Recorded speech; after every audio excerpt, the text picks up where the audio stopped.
వాక్యాన్ని చదువుకుందాం. ఈ సమయంలో దైవ గ్రంథం, పరిశుద్ధ గ్రంథమైన దైవ గ్రంథం, యోహాను రాసిన మొదటి పత్రిక 5వ అధ్యాయము 14వ వాక్యాన్ని చదువుకుందాం.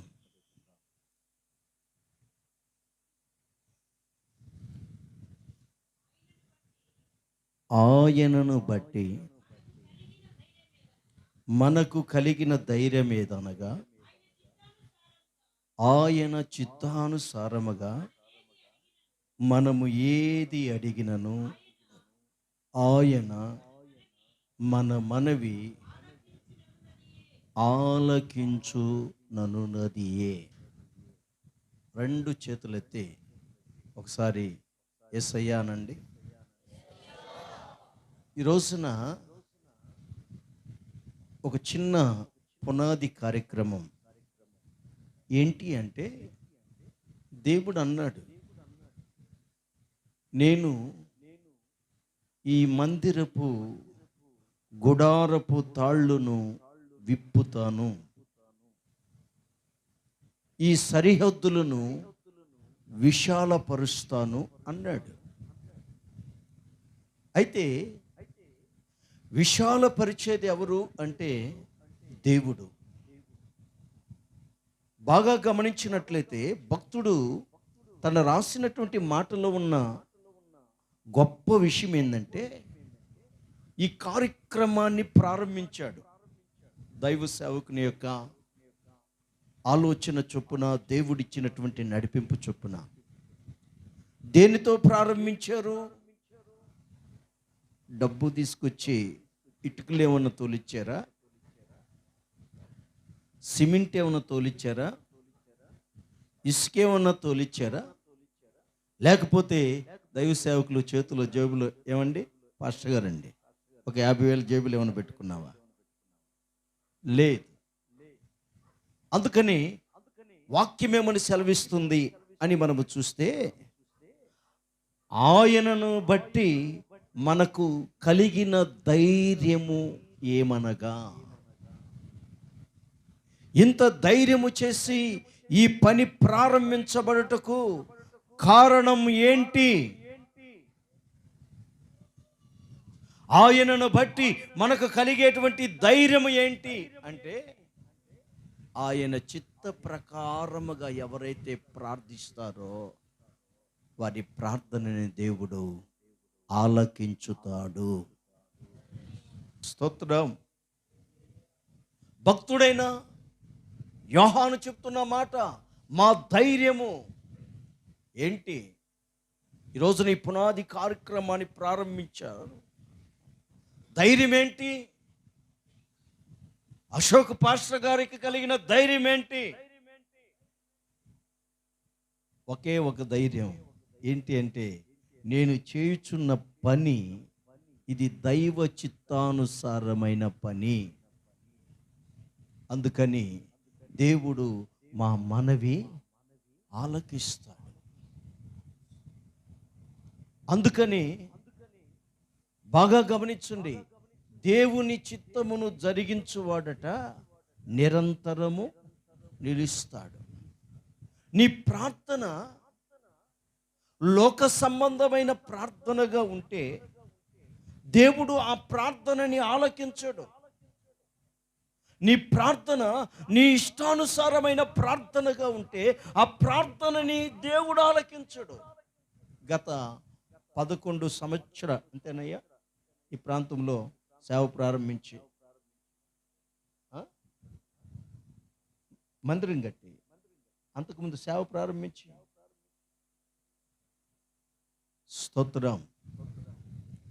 ప్రియులారా, దైవజనులు ఈ ప్రాంతంలోనికి వచ్చి ఇక్కడ సేవ ప్రారంభించబడి దాదాపు వచ్చిన దినాలలో ఎలా వచ్చారో నాకు తెలియదు. బాగా గమనించినట్లయితే అబ్రాహాముగా ఉన్నప్పుడు మెసొపొతేమియా పట్టణంలో నుంచి పిలువబడ్డాడు. దేవుడు అంటాడు, అబ్రాహాం, నేను చూపించిన స్థలములోనికి నువ్వు వస్తే నేను నిన్ను ఆశీర్వదిస్తాను, నిన్ను గొప్పవాడిగా చేస్తాను. బైబిల్లో చరిత్రకారులు ఏమని రాశారంటే, బైబిల్ పండితులు, అబ్రహాము ఆ పట్టణంలో నుంచి బయలుదేరేటప్పుడు తనకి రెండు గాడిదలు ఉన్నాయట. మెసొపొతామియా పట్టణము నుంచి వాగ్దానం చేయబడిన దేశంలోనికి అబ్రహాము బయలుదేరినప్పుడు ఎన్ని ఉన్నాయంట? 2. బాగా గమనించండి. చివరిగా ఆ అబ్రహాము అంతకు ఆశీర్వదించబడి తన భార్య చనిపోయినప్పుడు ఆ షేకెము పట్టణంలో ఉన్న రాజుల యొద్దకు వెళ్ళి, అయ్యా, మీ స్థలంలో కొంచెం ఇస్తే మా ఆవుని పూడ్చి పెడతామంటే వాళ్ళు చెప్పిన మాట ఏంటంటే, అబ్రాము, నువ్వు వచ్చేటప్పుడు ఎలా వచ్చావో మాకు తెలియదు, కానీ ఇప్పుడు నువ్వు మాకు రాజుతో సమానం. చేతులెత్తి స్తోత్రం చెప్పండి. ఒకరోజు రిక్తునిగా వెళ్ళాడు. ఈ రోజున అబ్రహాము యొక్క ఆశీర్వాదం అంచెలంచెలుగా గమనించండి, ఆశీర్వదించబడ్డాడు. ఒకప్పుడు 2 గాడిదలతో వెళ్ళిన వాడు, పనివారు ఉన్నారు. అబ్రహాము దగ్గర పనివారు ఉన్నారు. వేలకు వేల ఆస్తి, పశువులు, సంపద ఉంది. కారణం ఏంటంటే దేవుని చిత్తానుసారముగా మనవి చేయడం అబ్రహాముకు తెలుసు. స్తోత్రం కలుగును గాక. హల్లెలూయా, హల్లెలూయా. బాగా గమనించండి. దైవజనుడు ఆశీర్వదించబడ్డాడు అంటే అర్థం, మంచి బట్టలు వేసుకుని ఒక కారు కొనుక్కొని బజారుకి వెళ్ళడం. స్తోత్రం కలుగును గాక. చెప్పరే, బజారుకి వెళ్ళి రావడం. ఈయన కారు పాస్టర్, దేవుడు దావీదు పాస్టర్ గారిని, అశోక్ పాస్టర్ గారిని దేవుడు ఆశీర్వదించేసాడని చెప్పడం కాదు. బాగా గమనించి, నా మధ్య నన్ను ఒక చోటకు తీసుకెళ్ళారు. దిగిరి కానించి కారే. నేను అడిగాను, అధికారా ఏంటండి ఇంత హంగామా చేస్తున్నారు? లేదండి, మా సొంత కారు, సేవకి ఇబ్బందని తీసుకున్నాను అన్నాడు. వెళితే పిల్లలు గమనించండి, ఆ మందిరం చూసినప్పుడు నాకైతే చాలా బాధ వేసింది. స్తోత్రం కలుగును గాక. ఎందుకు బాధ అంటే, మేము వెళ్ళిన తర్వాత ఎవరో ఒక ముసలమ్మ ఉంటే ఆవిడ తీసుకొచ్చి చీపురు తీసి మందిరాన్ని తుడుస్తుంది. ఎంత దుమ్ము ఉంది. ఈయన చక్కగా సెంట్లు వేసుకో ఉన్నాడు. మంచి కారు, ఏసీ కారు. స్తోత్రం చెప్పండి. హల్లెలూయా. బాగా గమనించండి, సేవకుడు ఆశీర్వదించబడ్డాడు అంటే అర్థం ఏంటంటే, గుడారపు తాళ్ళు విప్పబడాలి. పరిచర్య యొక్క, మందిరము యొక్క విశాలత జరగాలి. మందిరము నింపబడి తర్వాత మందిరమును విస్తరింప చేయబడాలి. ఇదే నిజమైనటువంటి ఆశీర్వాదం సేవకునికి. Praise the Lord. హల్లెలూయా.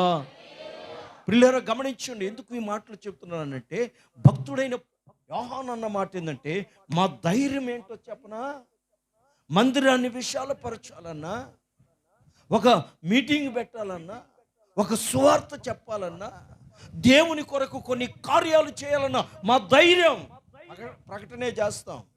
మా జేబుల్లో ఏముండదు. దేవునికి మహిమ కలుగును గాక. నేను సేవ ప్రారంభించిన దినాల్లో అయితే ఒక సంవత్సరం 8 మీటింగ్స్ చేశాను. 8 మీటింగ్లు చేశాను ఒక సంవత్సరంలో. పిల్లలు గమనించండి, ఇప్పుడు చూస్తే మా దగ్గర సౌండ్ సిస్టమ్ ఉంది, ఇంచుమించుగా అన్నీ ఉన్నాయి. వాయించేవాళ్ళు లేకపోయినా అన్నీ ఉన్నాయి. మహా అంటే 2 మీటింగ్ పెట్టేదానికి తప్పిదలు ఆడిపోతున్నాం. ఆ రోజుల్లో 8 మీటింగ్స్ పెట్టాం ఒకే సంవత్సరం. ఒక మైక్ లేదు, చెప్పండి, నిలవబడడానికి నిలువు స్థలం లేదు. అద్దె కొంపలో ఉన్నాం, అద్దింట్లో ఉన్నాం. పిల్లలు గమనించండి, ఏంటి ధైర్యం? నడిపించేవారు దేవుడే మన ధైర్యం. స్తోత్రం కలుగును గాక. రెండవదిగా, మనం చేసేది సువార్త, మనం చేసేది దేవుని పని, మనం చేసేది దేవుని యొక్క నడిపింపు కనుక మన మనవిని దేవుడు ఖచ్చితంగా ఆలకిస్తాడన్నటువంటి విశ్వాసం. యేసు ప్రభు పిల్లలు గమనించండి, ఆయన శరీరధారిగా ఉన్న దినాల్లో ఆయన ప్రార్థన ఎలా చేస్తున్నాడో తెలుసా? ఆయన ఇక గెత్సేమనే తోటలోనికి వెళ్ళి ప్రార్థిస్తున్నప్పుడు ఒక గిన్నె వచ్చింది. ఆ గిన్నెలో సకల మానవాళి యొక్క పాపము రక్తపు ముద్దై వచ్చింది. ప్రభు ప్రార్థిస్తున్నాడు, అయ్యా ఈ గిన్నె నా యొద్ద నుంచి తొలగించు, అయినను నీ చిత్తమే చెప్పండి జరిగించునుగాక. దేవుని చిత్త ప్రకారం ప్రార్థిస్తున్నాడు యేసుక్రీస్తు ప్రభులు వారు. ఆ మాట మత్తయి పుస్తకము 26వ అధ్యాయం 39వ వాక్యంలో ఉంటుంది. ఒకసారి చదవగలిగితే చదవండి. అనుకూలత అయితే చదవండి. కొంత దూరము వెళ్ళి సాగిలపడి, నా తండ్రి సాధ్యమైతే ఈ గిన్నె నా యొద్ద నుంచి తొలగించుము, అయినను నా ఇష్ట ప్రకారము కాదు, నీ చిత్త ప్రకారమే కానిమ్ము. బాగా గమనించండి, ఎవరి చిత్తం చెప్పాలి? దేవుని చిత్తం. దేవుని చిత్తాన్ని గ్రహించాలి. దేవుని చిత్తము ఏ రీతిగా మన జీవితాల్లో జరిగిస్తుందో ఆలోచించాలి. దైవ చిత్తాన్ని మీరి దైవ చిత్తమైన నడిపింపును విడిచిపెట్టి స్వచిత్తమును జరిగిస్తే, బాగా గమనించండి, రాజ్యాలు కూల్చబడ్డాయి. హల్లెలూయా. అధికారులు ఏమైపోయారు? వికారులైపోయారు. పరిశుద్ధ గ్రంథములో అనేక మంది భక్తుల యొక్క జీవితం మధ్యలోనే ముగిసిపోయింది. కారణం దేవుని చిత్తాన్ని గ్రహించి ఆ చిత్త ప్రకారముగా నడవక, ఆ చిత్త ప్రకారముగా జరిగించక. ఈ రాత్రి మీకు నేను ఇచ్చే సందేశం ఏంటంటే, ఆయన చిత్తమైన కార్యాలు ఏంటి? పిల్లరా గమనించండి, ఆయన చిత్త ప్రకారముగా ఎలాగా మనము జీవించి ప్రార్థిస్తే ఆ ప్రార్థనని దేవుడు మనకు ఆలకిస్తాడు. ఆ ప్రార్థన ద్వారా దేవుడు మన జీవితాలను ఎలా మహిమలోనికి తీసుకువెళతాడన్న విషయాల్ని మీకు ఒకటి లేదంటే రెండు విషయాలు మీ ముందు ఉంచాలనుకుంటున్నాను. స్తోత్రం అన్న చెప్తారా? కాస్త వేడిగా చేతులెత్తి. మంచిది, ఇప్పుడు వచ్చారు ఒక రకంగా లైన్లోకి. దేవునికి మహిమ కలుగును గాక. హల్లెలూయా. రోమీయులకు రాసిన పత్రిక 8వ అధ్యాయము 27వ వాక్యాన్ని చదువుదాం. భక్తుడైన పౌలు రోమీయులకు రాసిన పత్రిక 8వ అధ్యాయము 27వ వాక్యాన్ని చదువుదాం. మరియు హృదయములను పరిశోధించువాడు ఆత్మ యొక్క మనస్సు ఏదో ఎరుగును, ఎలయనగా ఆయన దేవుని చిత్త ప్రకారము పరిశుద్ధుల కొరకు విజ్ఞాపనము చేయుచున్నాడు. ఎవరైనా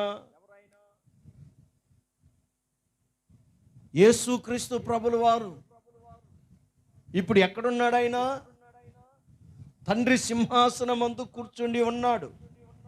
అయినప్పటికీ మౌని అయి ఉండలే. ఎవరి కొరకు ప్రార్థిస్తున్నాడు? బాగా గమనించండి. భూమి మీద పరిశుద్ధాత్మ దేవుడు మన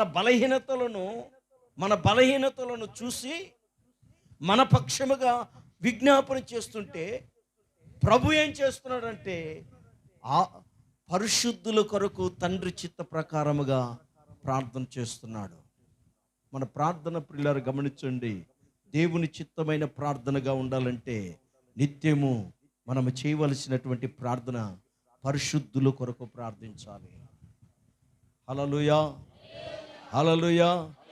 మీలో ఒకళ్ళు చూసుకుంటున్నారు, పరిశుద్ధుల కొరకు చేయమంటున్నాడు. ఎవరు ఈ పరిశుద్ధులని? పరిశుద్ధులు అంటే ఎవరు? బాగా గమనించండి. విశ్వాసుల యొక్క జాబితా ఎప్పుడో పోయింది. చాలామంది ఇంకా మీరు పిశాసుల సంఘమా, విశ్వాసుల సంఘమా అని చెప్పుకుంటున్నారు. మా సంఘం పేరు విశ్వాసుల సంఘం అని. వాక్యం ఏమంటుందో తెలుసా? క్రీస్తు శరీరము క్షేమాభివృద్ధి పొందుటకు. ఒకవేళ తీయగలిగితే చదవండి.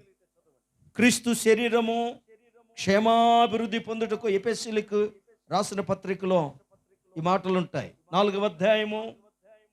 పిల్లలు గమనించండి.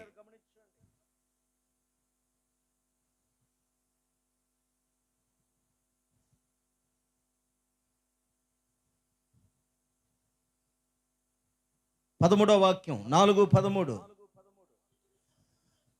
పరిశుద్ధులు సంపూర్ణులగునట్లు క్రీస్తు శరీరము క్షేమాభివృద్ధి పొందుటకును పరిచర్య ధర్మము జరుగుటకును ఆయన కొందరిని అపోస్తులుగాను, కొందరిని ప్రవక్తలుగాను, సువార్తికులుగాను, కాపరులుగాను, ఉపదేశకులుగాను నియమించెను. బాగా గమనించండి. ఇప్పుడు ఎవరు సంఘం అంటే ఎవరు? పరిశుద్ధులు. సంఘము, ఎఫెసీ సంఘాన్ని గురించి భక్తుడు అంటాడు పరిశుద్ధులు.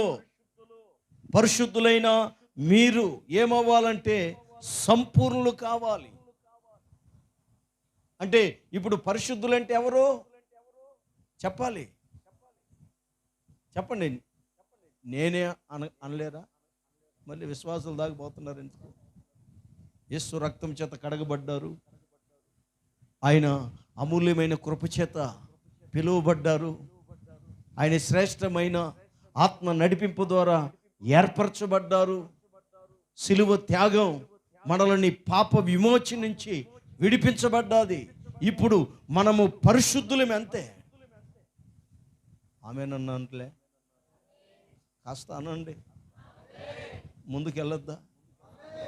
వద్దంటారా? స్తోత్రం కలుగును గాక. హల్లెలూయా. అజయ్ ఉన్నాడా? లేడా? దేవునికి మహిమ కలుగును గాక. ఇప్పుడు ప్రార్థన, దైవ చిత్తానుసారమైన ప్రార్థన. బాగా గమనించండి. మన జీవితంలో దైవ చిత్తానుసారముగా ప్రార్థన చేస్తున్నాము అన్నటువంటి అనుభవం ఎప్పుడు మనలో నుంచి బయటికి వస్తుంది అన్న విషయాలు. మొదటగా దైవ చిత్తానుసారమైన అనుభవం దేనిని మనకు కలుగు చేస్తుందంటే ఓర్పును కలుగు చేస్తుంది. అందుకని భక్తుడైన పౌలు హెబ్రీయులకు రాసిన పత్రిక 10వ అధ్యాయం 36వ వాక్యంలో ఇలా రాస్తాడు. ఒకసారి చదవండి. మొదటి విషయాన్ని మీకు చెప్తాను, జాగ్రత్తగా వినండి. 36. వీరు దేవుని చిత్తమును నెరవేర్చిన వారై. బాగా వినండి. దేవుని చిత్తము, దేవుని చిత్తానుసారమైన నడిపింపు, ప్రార్థన. దేవుని చిత్తము ఏంటి అన్న విషయాలను గురించి మీకు పరిశుద్ధాత్మ దేవుడు బైబిల్లో నుంచి కొన్ని సమాధానాలు చెప్తున్నాడు. వినండి, చదవండి. మీరు దేవుని చిత్తమును నెరవేర్చిన వారై వాగ్దానము పొందు నిమిత్తము మీకు ఓరిమి అవసరమైనది. చాలండి. హల్లెలూయా. ఓర్పు. బాగా గమనించండి. మా ధైర్యం ఏమనగా దైవ చిత్తానుసారమైన ప్రార్థనని ఆయన ఆలకించును అనునదియే మా ధైర్యం. దేవుని పని విస్తరింప చేయబడాలి అంటే, పిల్లరా, దేవుడు నీతో చెప్పిన మాటలు నెరవేర్చాలి అంటే, నీ స్థితిని పెంచాలి అంటే, నీ ఆశీర్వాదం నీ నుంచి ఉప్పొంగాలి అంటే నువ్వు చేయవలసిన పని ఏంటంటే ఓర్పు కలిగి జీవించాలి. ఆమేన్. హల్లెలూయా. ఎప్పుడో దర్శించాడు. ఎవరిని? యోసేపు అని ఒక భక్తుణ్ణి. ఆయన పండుకొని ఉంటే ఆయనకు ఒక కళ. ఏంటి కళ? 11 నక్షత్రములు వచ్చి యోసేపు నక్షత్రానికి మొక్కుతాయి. అంతటితో ఆగితే పర్లే. సూర్య చంద్రులు కూడా వచ్చి యోసేపుకే మొక్కాయి. బాగా గమనించండి, 11 పనలు వచ్చి యోసేపు పనకి మొక్కాయి. గమనించండి, వయసులో చిన్నవాడు, జ్ఞానము ఇంకా పరిపూర్ణంగా పొందని వ్యక్తి కళను బట్టి ఆనంద మహోత్సవంతో ఊరేగుతూ నా కళను ఎవరికి చెప్తున్నావు ముందు ఎవరికి చెప్పాడంటే అన్నలకి చెప్పాడు. స్తోత్రం కలుగును గాక. తర్వాత పోయి నాన్న పిలిచి, నాన్న నాకు ఇలాంటి కళ వచ్చింది. నాన్న అంటాడు, రే నాకు చెప్తే చెప్పావు కానీ మీ అన్నలకు చెప్పొద్దు, ఆల్రెడీ చెప్పేసే వచ్చాడు. స్తోత్రం. ఆల్రెడీ చెప్పే తండ్రి దేవతకి వెళ్ళాడు. తండ్రికి కూడా కాస్త బాధేసింది, ఈడేంట్రా పనుల గురించి బాగానే చెప్పాడు కానీ నక్షత్రాల గురించి కాస్త నా హృదయానికి కూడా కాస్త గాయమైనట్లుగా బాధ కలిగినట్లుగా కళ చెప్పాడంటే 11 పనులు యోసేపు పనకి మ్రొక్కాయి. మంచిదే, చాలా సంతోషం.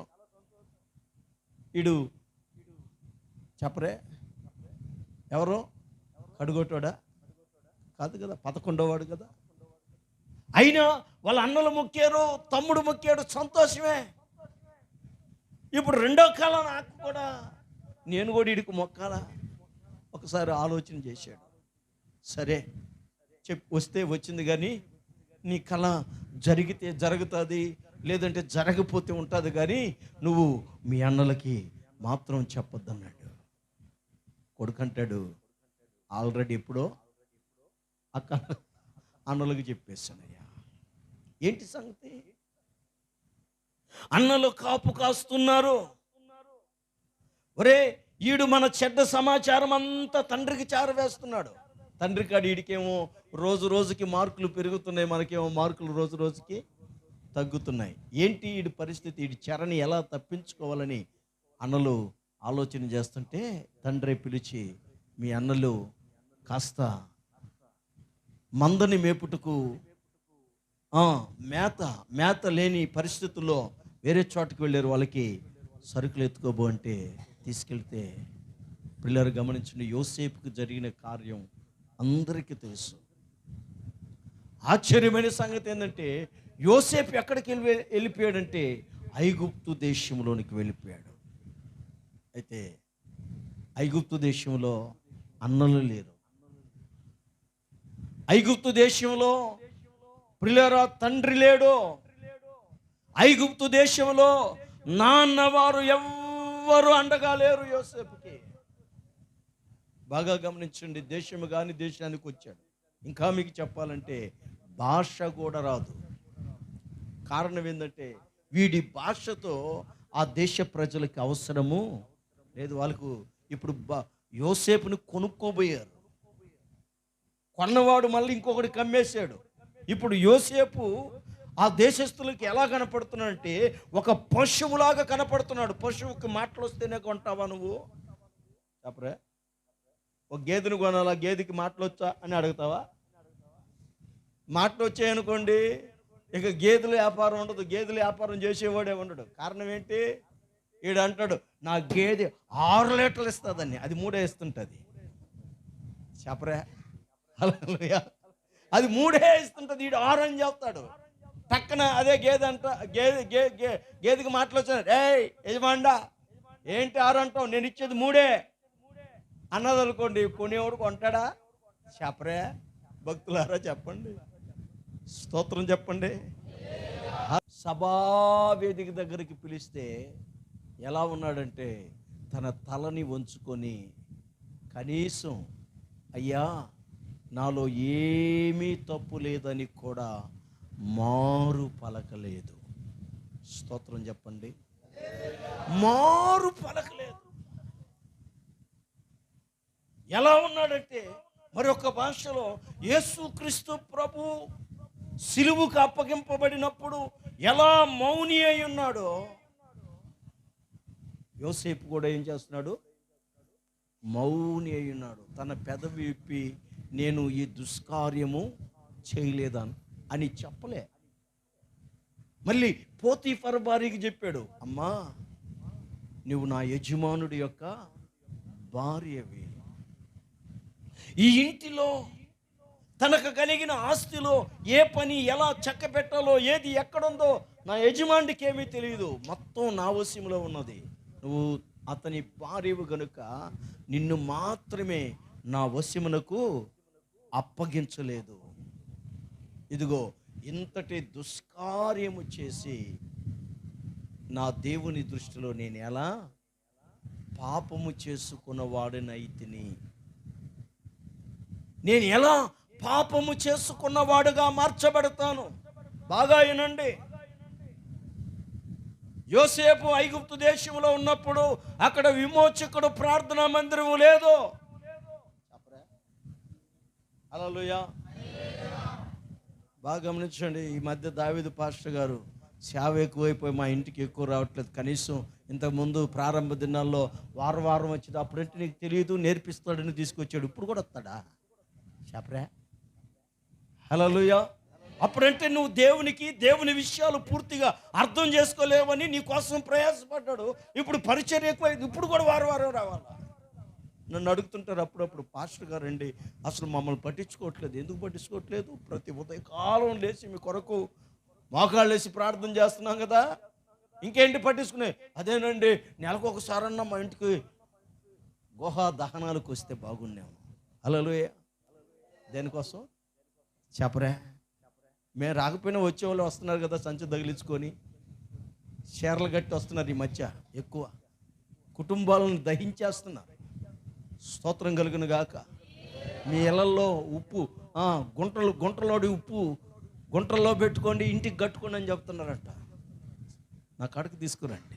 దేవునికి మహిమ కలుగును గాక. హల్లెలూయా. వాళ్ళు వచ్చారు కదా దహించేదానికి, మేమెందుకు? భక్తులారా జాగ్రత్తగా వినండి. అంత్య దినాలలో భయంకరమైనటువంటి దినాలు రాబోతున్నాయి. ఒక పక్క క్రైస్తత్వం ఇదిగో పెరిగిపోతుందని వీళ్ళకి కడుపు మంట. ఎవరికి? క్రైస్తత్వం లేని వారికి. మరి ఒక పక్క వీళ్ళు ఒకరు లేచారు, ఆత్మ సంబంధంగా ఎదుగుతున్న వారికి వెళ్ళి వాళ్ళ ఇళ్ళలో ప్రార్థన చేసి, అక్క నువ్వు చాలా మంచిదానివి, మీ ఆయన కూడా చాలా మంచోడు, అయితే మొదట ఉన్నట్లుగా ఇప్పుడు మీ ఆయన నీతో ప్రేమగా ఉండట్లేదు, కాస్త ఒక కన్ను వేసి పెట్టు అంటది. అంటే ఈ మనిషికి ఒక్క కన్నేనా ఉండేది, ఇంకోటి కన్ను గుడ్డిదే చెప్పరే. ఒక కన్ను ఎండగానే ఈ మనిషి కన్ను మూసి కన్నుతో చూడడం ప్రారంభిస్తుంది. జాగ్రత్త, కుటుంబాలు పాడైపోతాయి. జాగ్రత్త, కుటుంబాలు పాడైపోతాయి. యోసేపుకి ఏ పాస్టర్ లేడు. ఐగుప్తు దేశంలో ఒకవేళ యోసేపు నేను హెబ్రీయుడిని, నేను దేవుణ్ణి ఆరాధించేవాడిని, నేను ఒక బలిపీఠం కట్టుకొని ఆరాధిస్తానంటే కుతికి కోసేస్తారు అక్కడ. ఆమేన్. హల్లెలూయా. హల్లెలూయా. మీరెందుకు భయపడుతున్నారు నాకు అర్థం కావట్లేదు. కానీ ఒకవేళ దేవుని కృపను బట్టి సవాలుగా చెప్తున్నాను, మిమ్మల్ని ఎవరు అడిగినా ఎవరు మీరంటే మేము యేసు ప్రభుని ఆరాధించే ప్రజలమని ఒప్పుకోండి, అంతే. భయపడాల్సిన అవసరం లేదు. స్తోత్రం కలుగును గాక. ఒకవేళ స్టోర్ బియ్యం గవర్నమెంట్ వాళ్ళు మీకు ఇవ్వకపోతే దేవుడు మీకు జీలకర్ర మసూర బియ్యం కురిపిస్తాడు.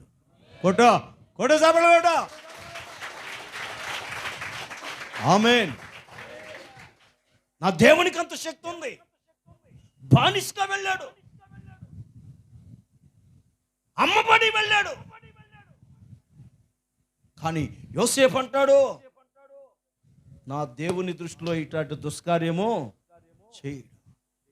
ఆ మనిషి అంటది దేవుడు ఎవరురా మళ్ళీ చెప్పరా? దేవుడు ఎవరు మళ్ళీ మధ్యలో ఈయన పెట్టు. ఆమెతో వాదించాడు కానీ సభలో వాదించలా.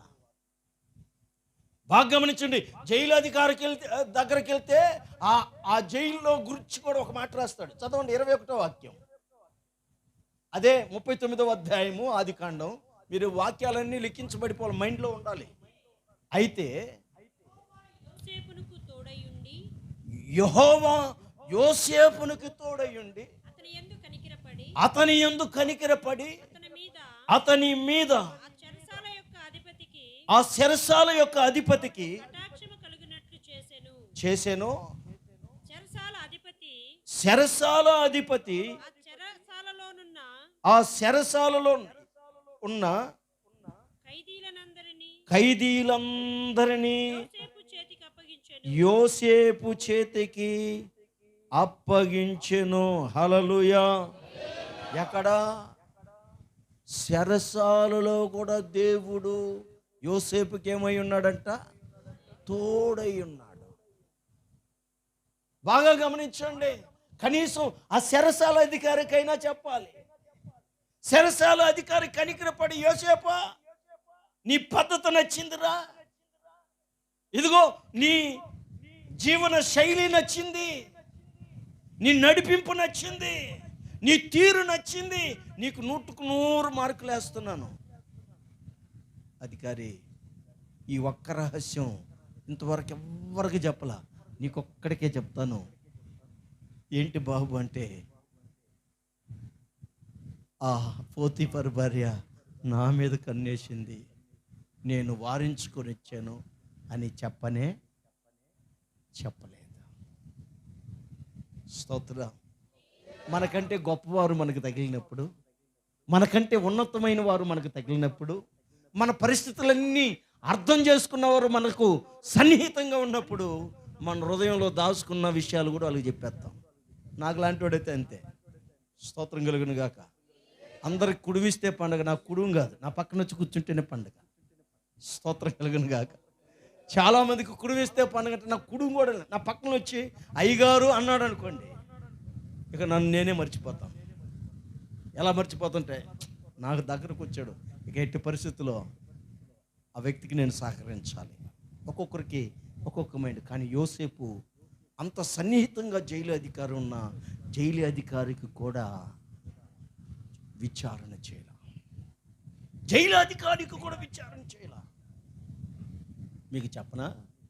కానీ అనుదినము దేవుని సన్నిధిలో దేవునికి మొరపెడుతున్నాడు. అందుకనే తాను కనీనా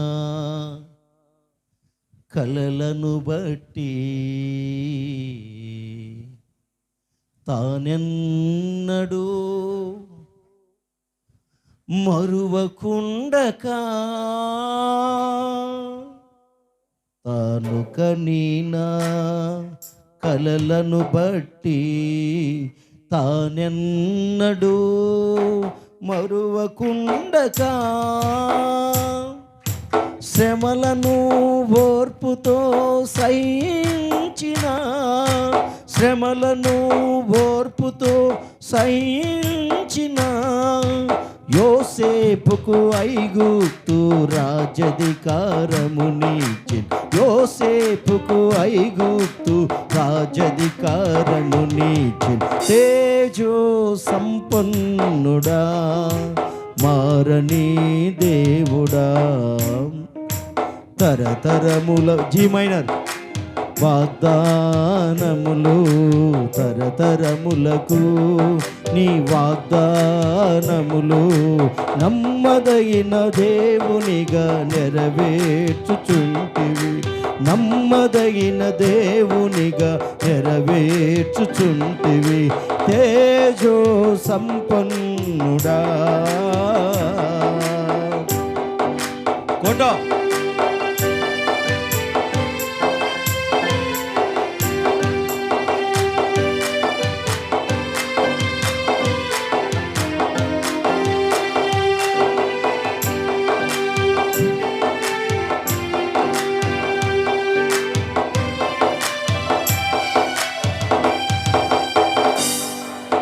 తాను కనీనా కలలను బట్టి తానెన్నడూ మరువకుండగా,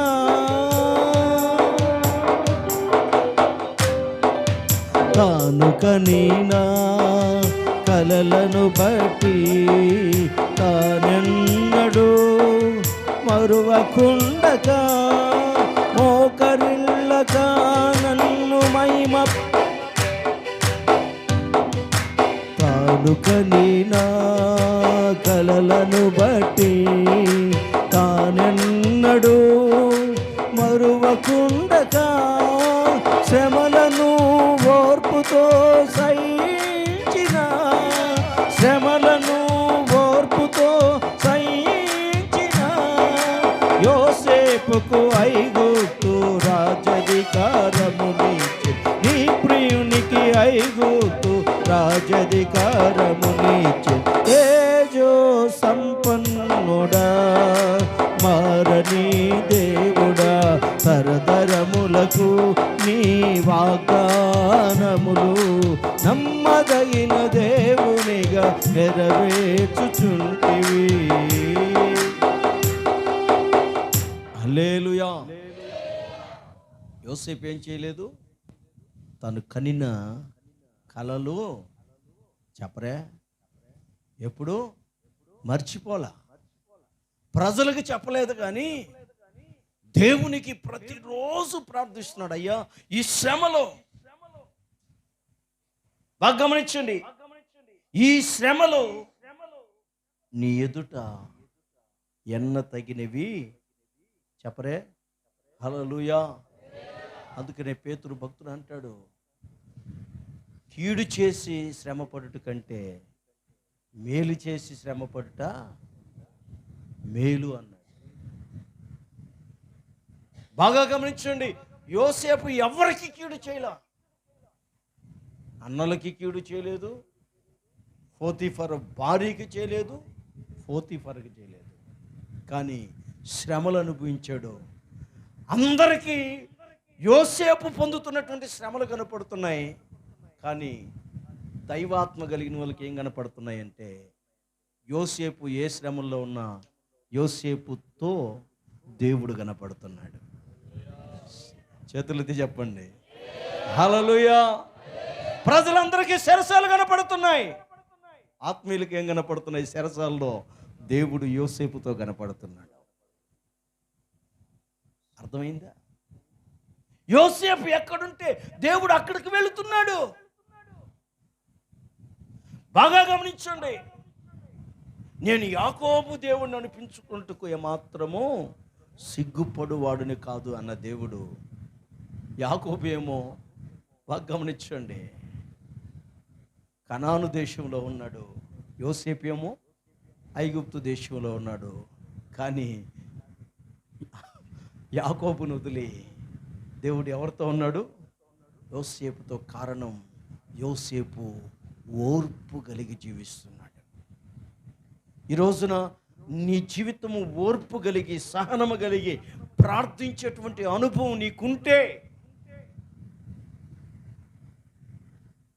ఆ ఓర్పు కలిగి ఇది దైవ చిత్తానుసారముగా ప్రార్థించగలిగిన నడిపింపు నీకుంటే, దేవుడు అంటాడు, యోహాను అన్నాడు, మా ధైర్యము ఏమనగా దైవ చిత్తానుసారమైన ప్రార్థన దేవుడు ఆలకించు ననులుదియే అంటాడు. హల్లెలూయా. ఓర్పు కలిగి ప్రార్థిస్తే నీ ప్రార్థనని దేవుడు ఆలకిస్తాడు. యోసేపును ఆలకించాడు.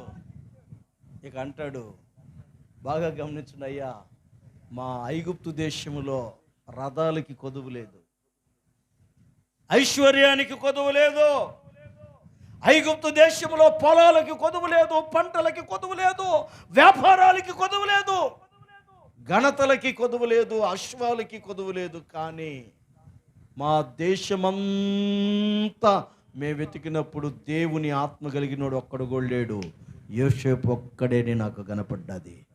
చప్పట్లు కొట్టి ప్రభుని కనపరచు. హల్లెలూయా. అయ్యా, ఈ కరువు కాలాలలో ఇదిగో మా దేశ ప్రజలకి దిక్సూచి నువ్వొక్కడివే. మా ప్రజలు రక్షింపబడాలంటే దేవుని ఆత్మ కలిగిన వాడు మా రాజ్యములో అధిపతిగా ఉండాలి, అధిపతిగా ఉండాలి.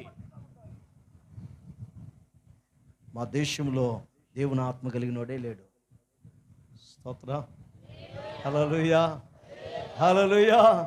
గమనించండి, దేవుని పేరు ఎంత ప్రఖ్యాతిగాంచిందో యోసేపుని బట్టి. కారణం ఏంటంటే, తనకు కలిగిన శ్రమలను బట్టి, తనకు కలిగిన అవమానాలను బట్టి, ఆయమ్మకి ఈ అమ్మకి, ఈ అమ్మకి ఆ అమ్మకి, వాడికి ఈడికి, ఈడికి వాడికి చెప్పాడు. కుటుంబాలు పాడు చేయక దేవునికి మాత్రమే చెప్పాడు. ఈ రోజున జాగ్రత్తగా వినవలసిన విషయం. నువ్వు ఆరంభించిన పని సంపూర్తి చేయాలంటే నువ్వు విన్నవించవలసింది యేసయ్యకే, ఓర్పుతో సహనముతో. ఇంకొక విషయాన్ని మీకు గుర్తు చేస్తాను, జాగ్రత్తగా వినండి. అదే ఇబ్రీయులకు రాసిన పత్రికలో 10వ అధ్యాయం 10వ వాక్యములో ఇలా అంటాడు. ఒకసారి చదవండి. 10వ అధ్యాయం 10వ వాక్యం. యేసుక్రీస్తు యొక్క శరీరము ఒక్కసారియే అర్పించుట వలన చేత ఆ చిత్తమును బట్టి మనము పరిశుద్ధ పరచబడి ఉన్నాము. హల్లెలూయా, హల్లెలూయా. యేసుక్రీస్తు ప్రభు వారు ఒక్కసారే అర్పించబడుటను బట్టి మనం ఏమైపోయినాము చెప్పండి? దేవుని చిత్తాన్ని బట్టి పరిశుద్ధపరచబడి ఉన్నాం. దేవుని చిత్తం ఏంటంటే, దైవజనుడు తెస్సలోనికీయులకు రాసిన మొదటి పత్రిక 4వ అధ్యాయంలో చెప్తాడు. గమనించండి, తమ తమ అన్ని జనుల వలె కామాభిలాష కాక దేవుని చిత్తమును, గమనించండి, పరిశుద్ధతని కలిగి ఉండుటయే దేవుని చిత్తం. మనం పరిశుద్ధపరచబడము దేవుని చిత్తం. మనము పరిశుద్ధులుగా జీవించడము దేవుని చిత్తం. అలా పరిశుద్ధులుగా మార్చబడి దేవుని పని ప్రారంభిస్తే దేవుడు మన కుటుంబాలని, అలాగే మనం చేయు పనిని పూర్తి చేస్తాడు. ఈ విషయాన్ని మీకు చాలా ఎక్కువగా చెప్పాలి, సమయము చాలా ఎక్కువగా అయిపోయింది అనుకుంటున్నాను. హల్లెలూయా. ప్రియులారా, గమనించండి, మీకు ఆడ బయట చదివిచ్చాను. ప్రధాన యాజకుడైన యోషువ, ఇందాక నేను పాడిన పాట కూడా తాను కనిన కళలను బట్టి నా బాధల్లో ఇబ్బందులు నేను రాసిన పాటలో ఒక శరణం అది. బాగా గమనించండి, వీలైతే రాగల దినాల్లో క్యాసెట్ పరిస్థితి కూడా చేస్తాం, అప్పుడు బాగా ఇందురు. దేవునికి మహిమ కలుగును గాక. ప్రియులారా, గమనించండి, ఇందాక బయట చదివిచ్చాను. జకర్యా పుస్తకంలో 6వ అధ్యాయము 12, 13 వాక్యములో అతడి చేతులను నేను బలపరుస్తున్నాను. గమనించండి, అతడు నా ఆలయమును కట్టును. బాగా గమనించండి, అతడు నా సన్నిధిలో యాజకత్వం చేయనబడును. కారణం ఏంటంటే, మీరు 3వ అధ్యాయాన్ని అదే జకర్యా గ్రంథం 3వ అధ్యాయము 1, 2 వాక్యాలు చూస్తే గమనించండి, ఈ ప్రధాన యాజకుడైన, గమనించండి, యెహోషువను లేదంటే యోషువను అపవాది వచ్చి ఫిర్యాదు చేసిందంట దేవుని కాడ. ఇతడు ఎవరో తెలుసా? మలినమైన వస్త్రాలు వేసుకొని ఉన్నాడు. అయ్యా, ఈడు ఎట్ట కడతాడు నీ మందిరం? స్తోత్రం. ఈడు ఎలా కట్టబడతాడంటే దేవుడు అంటాడు, దేవుని దూతను పంపించి ఏమంటాడు? యెహోవా నిన్ను గద్దించునుగాక. దేవుని పక్షముగా దేవుని వాక్యము, దేవుని దూత ద్వారా ఇదిగో పలికిన మాటలు ఒకసారి చదవండి. ఆ మాట, సాతాను అబ్బా, సాతానుని యెహోవా గద్దించాడంట. ఎందుకని? యాజకుడి మీద ఫిర్యాదు చేసింది కాబట్టి. యెహోవా నిన్ను గద్దించును. చదవండి. యెరూషలేమును కోరుకుని యెహోవా, యెరూషలేము అంటే దేవుని మందిరమును కోరుకుంటున్నాడు గనుక ఆ మందిరమును కట్టించే బాధ్యత యెహోషువ మీద దేవుడు పెట్టాడు గనుక యెహోషువని పరిశుద్ధపరచబడటము దేవుని ఉద్దేశం. యెరూషలేమును కోరుకును యెహోవా నిన్ను గద్దించును. ఇతడు అగ్నిలో నుంచి తీసిన కొరివి వలె ఉన్నాడు. గట్టిగా చప్పట్లు కొట్టి ప్రభుని గణపరచు. హల్లెలూయా, హల్లెలూయా. మీకు లాస్ట్ చివరిగా నేను చెప్పే మాట ఏంటంటే, ఉపదేశాన్ని ఈ దినం మీకు చెప్పలేని పరిస్థితి, కానీ చివరిగా మీకు అందిస్తున్న నా మాట ఏంటంటే, దైవ సేవకునిగా దైవోక్తుల నుంచి నేను చెప్తున్న మీకు శ్రేష్టమైన మాట అంటే, మందిరాన్ని కట్టాలన్నా, ఆ కట్టిన మందిరము మరలా ఎస్టాబ్లిషన్ చేయాలన్నా పరిశుద్ధుడైన యాజకుడు ఉన్న సంఘాలే ఇలా జరిగించబడతాయి. పరిశుద్ధత లేకపోతే 30 కాదు 40 సంవత్సరాలు 50 సంవత్సరాలు కట్టబడిన మందిరాలు డబ్బు పెట్టి కట్టి ఉండొచ్చేమో, కానీ అట్టే ఉంటాయి, కానీ విశాలపరచబడవు. ఖచ్చితం. ఇక మీరు ఏమైనా అనుకోండి, నువ్వు ఎంత డబ్బు తీసుకొచ్చి 5 కోట్లు పెట్టి మందిరం కట్టినా ఆ మందిరం అట్టేగా ఉంటుంది. మందిరంలో ఆత్మలు రాడు, సరిహద్దులు విశాలపరచబడు. అలా విశాలపరచబడుతుందంటే ఆ పరిచర్య చేస్తున్న యాజకుడు పరిశుద్ధుడు. నమ్మండి. ఈ రోజున ఈ మందిరం యొక్క గుడారపు తాళ్ళు విప్పబడినట్లుగా ఈ గోడలు పగలగొట్టి బయటకు జరుగుతుందంటే పరిశుద్ధులు ఈ మందిరములో యాజకత్వం చేస్తున్నారని నమ్మండి. ఒక్క నిమిషం మోకరిల్లగలిగితే మోకరిల్లండి, మోకరిల్లగలిగితే మోకరిల్లండి. ఇది దైవ చిత్తానుసారమైన ప్రకటన. నా నోటి మాటలు కాదు, నా ఉద్దేశాలు కాదు, నా తలంపులు కాదు, నా జ్ఞానము కాదు. ఇది దైవ చిత్తానుసారమైన బోధ. యెహోవానగు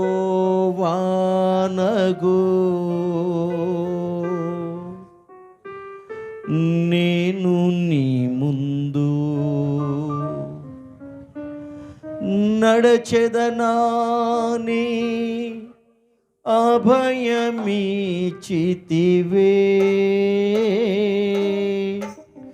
యెహోవానగు నేను నీ ముందు నడచెదనాని అభయమిచితివే. అగ్నిలో నుండి తీయబడిన కొరవివలెనే నన్ను మార్చితివే. అగ్నిలో నుండి తీయబడిన కొరవివలెనే నన్ను మార్చితివే. నన్ను స్థిరపరచినావే. నీ ఆలయం కట్టుటకు నన్ను స్థిరపరచినావే. నిన్ను ప్రకటింతునయ్యా. ఆరాధుడా నా అభిషేకుడా, ఆరాధుడా నా అభిషేకుడా, జయశీలుడా మా యేసయ్యా. కరుణించవా నాపై కృప చూపవా. ఏమని కీర్తింతు నీ నామము, ఏమని గణపరతు నీ నామము. ఆరాధుడా నా అభిషేకుడా.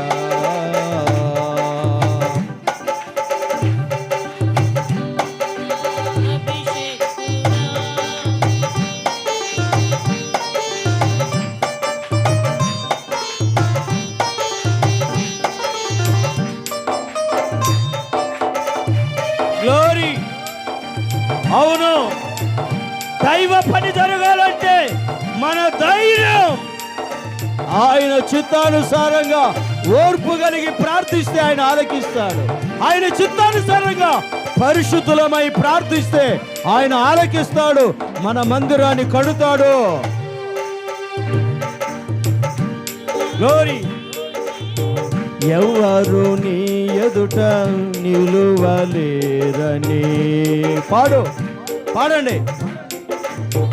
ఎవరు నీ ఎదుట నిలువలేరని ఇశ్రాయేలు ఎదుట. ఎవరు నీ ఎదుట నిలువలేరని ఇశ్రాయేలు ఎదుట గొప్ప చేసి యెహోషువతో నిబంధన ఈ వాచరములో మాకిచ్చితివే. యెహోషువతో నిబంధన ఈ వాచరములో మాకిచ్చితివే. నిన్ను కీర్తింతునయ్యా, నిన్ను ఘనపరతునయ్యా. యేసయ్యా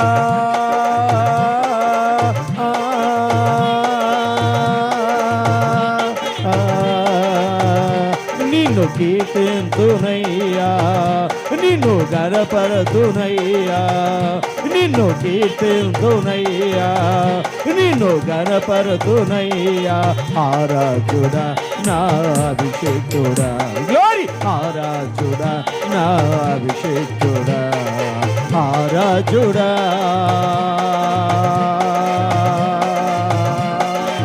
ఆరాధుడా. యేసయ్యా, యేసయ్యా, పరిశుద్ధుల ప్రార్థన ఆలకించువాడా.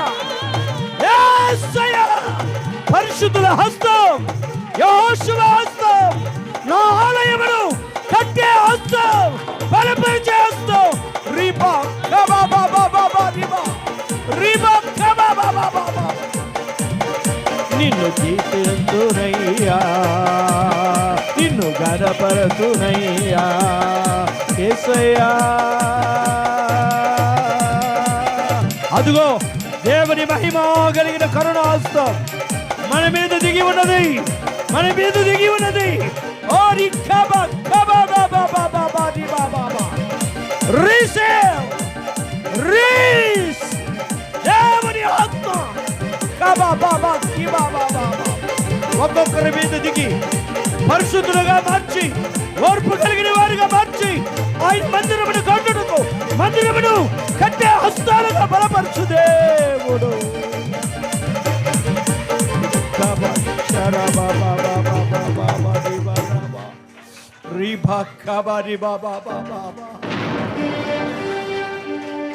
నిన్ను కీర్తింతునయ్యా.